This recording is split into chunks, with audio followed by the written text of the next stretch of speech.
Hi, this is Elizabeth Pampalone with Absolute Marketing. Today I want to talk about how to create content when you don't even know what to say.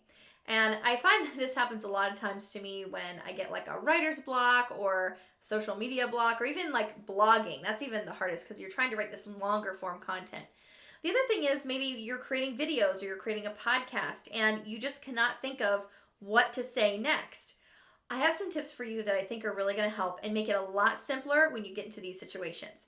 The first one is to look at your FAQs. If you don't have FAQs for your website or your business, you really should write some down. These are those questions that everyone asks. Maybe it's, how do you do that? Do you do SEO?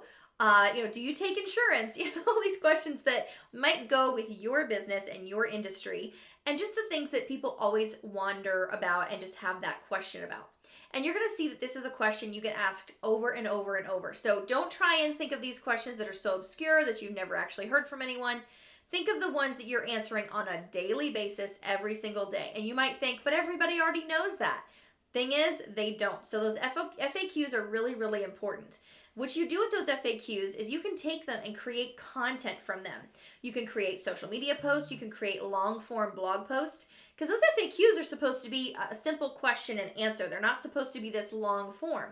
So you can take that and expand it into a blog post, or even take parts of one FAQ and put that into some social media graphics or some social media posts for yourself. The other thing you can do with FAQs is to create videos or podcasts from them. I do this all the time. You've heard those old radio shows and things where people say, well, we got a letter from a listener. And so you can kind of do the same thing with that.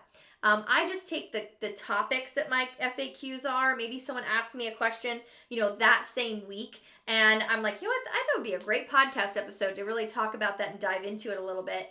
And I just use it as a topic. So I don't say that any specific client said that they wanted this question answered, but I do use their topic as a topic for a future podcast or a future video. And another piece is if you have some things that you say all the time, right? It's kind of like the FAQs. This is another great way to create content when you don't know what to say. We all know our business inside and out. We know what we do, what we don't do, and where we are in our industry. We also know a lot of things about our industry that maybe other people don't really know.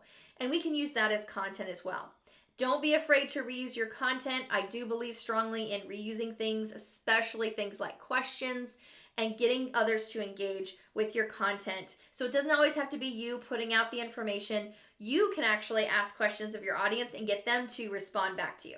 So if you have any questions about marketing or reusing content, or if you're stuck and you don't know what to create next, let us know at getabsolutemarketing.com.